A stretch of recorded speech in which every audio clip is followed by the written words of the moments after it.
یہ کہانی اقرا نامی لڑکی کی ہے۔ اقرا ایک چھوٹے سے گاؤں میں رہتی تھی۔ وہ بہت محنتی اور نیک دل لڑکی تھی۔ اس کے والد ایک درزی تھے، مگر چند سال پہلے وہ بیمار ہو کر دنیا سے چلے گئے۔ گھر کی ذمہ داری اقرا کے کندھوں پر آ گئی۔ اس نے اپنے والد کی سلائی مشین سنبھالی اور لوگوں کے کپڑے سی کر گھر کا خرچ چلانے لگی۔ اقرا کے ہاتھ میں بہت مہارت تھی۔ اس کے ٹانکے نہایت صفائی اور محبت سے لگتے تھے۔ گاؤں کی خواتین اس کے کام سے بہت خوش رہتیں اور اکثر اس کے پاس نئے کپڑوں کے آرڈر لے کر آتی۔ اقرا کبھی کسی کی بات نہیں ٹالتی تھی، چاہے کام زیادہ ہو یا وقت کم۔ وہ ہمیشہ مسکرا کر کہتی اللہ آسانی کرے گا۔ لیکن اقرا کے گھر کی حالت پھر بھی بہت مشکل تھی۔ چھت ٹپکتی تھی، دیواروں پر پرانے نشان تھے۔ اس کی ماں بیمار رہتی تھی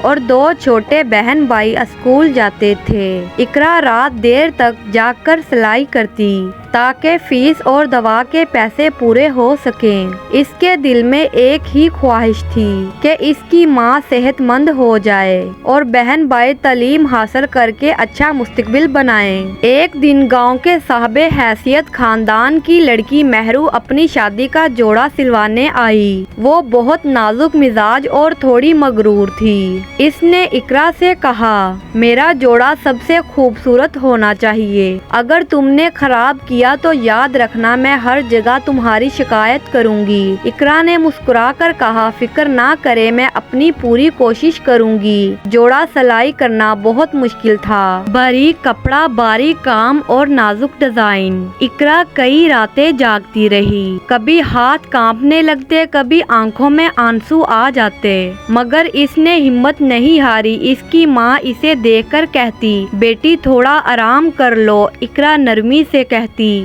امی میں چاہتی ہوں لوگ کہیں کہ درزن اقرا کے ہاتھ میں رب کی برکت ہے۔ آخر کار جوڑا تیار ہو گیا۔ جب مہرو نے جوڑا پہنا تو حیران رہ گئی۔ اس کا چہرہ خوشی سے چمکنے لگا۔ اقرا تم نے تو کمال کر دیا، یہ تو شہر کے بڑے ڈیزائنرز سے بھی خوبصورت ہے۔ وہ پہلی بار اقرا سے محبت اور احترام سے ملی۔ مہرو نے اپنی شادی میں سب کو بتایا کہ اس کا لباس گاؤں کی لڑکی نے تیار کیا ہے۔ چند دنوں میں اقرا کا نام دور دور تک مشہور ہو گیا۔ آس پاس کے علاقوں سے لوگ اس کے پاس آنے لگے۔ ایک بڑے فیشن ڈیزائنرز نے بھی اس کے کام کی تعریف کی اور اسے شہر آ کر کام کرنے کی پیشکش کی۔ اقرا نے شکر کے آنسو کے ساتھ کہا یہ سب اللہ کا کرم ہے، میرے والد کی دعا ہے اور میری ماں کی قربانی۔ اس نے شہر میں ایک چھوٹی سی بوتیک کھولی اور اس کا نام اقرا بوتیک سینٹر رکھا، کیونکہ اس کی محنت کا مقصد ہمیشہ اپنے گھر والوں کی خوشی تھا۔ آج اس کے بہن بھائی اعلیٰ تعلیم حاصل کر رہے ہیں۔ اس کی ماں صحت مند تھی اور گاؤں والے فخر سے کہتے تھے اقرا صرف درزن نہیں، ہماری امید ہے۔ اقرا نے ثابت کیا اور اس کی محنت دعا نے اس کے خواب سچے کر دیے۔